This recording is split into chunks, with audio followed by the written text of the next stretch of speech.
Mtazamaji wa Ayoma Media, hapa tunakishuhudia kikosi cha Simba kiwa kinaianza safari kuelekea kule visiwani Zanzibar kwenye mchezo wa kombe la shirikisho finali ya mkondo wa pili pale katika uwanja wa New Amani Stadium.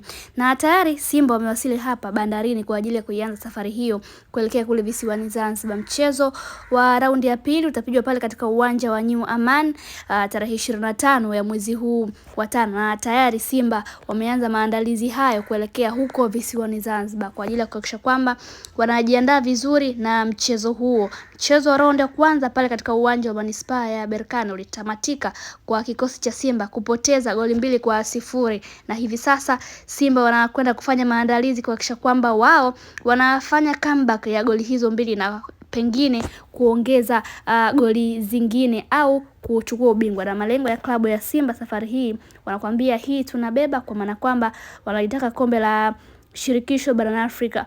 Wao kama Simba tayari wako hapa katika bandari ya Dar es Salaam kwa ajili ya kuianza safari sasa kwenda kufanya vizuri pengine katika mchezo huo na kujihakikishia nafasi ya kulitwaa kombe hilo la shirikisho.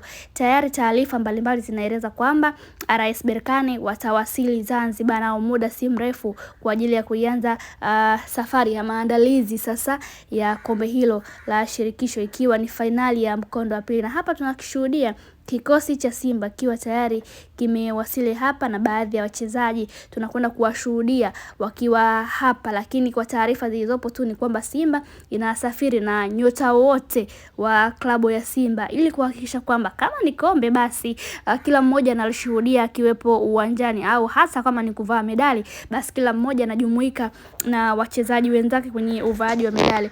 Karibu tazame kile ambacho kinaendelea hapa, ikiwa ni kikosi cha Simba kimewasili kwa ajili ya kuianza safari sasa ya kuelekea huko visiwani Zanzibar. Mimi naitwa Zaina Mohamed na hii ni Ayoma Media. Endelea kutazama kile ambacho kinaendelea hapa.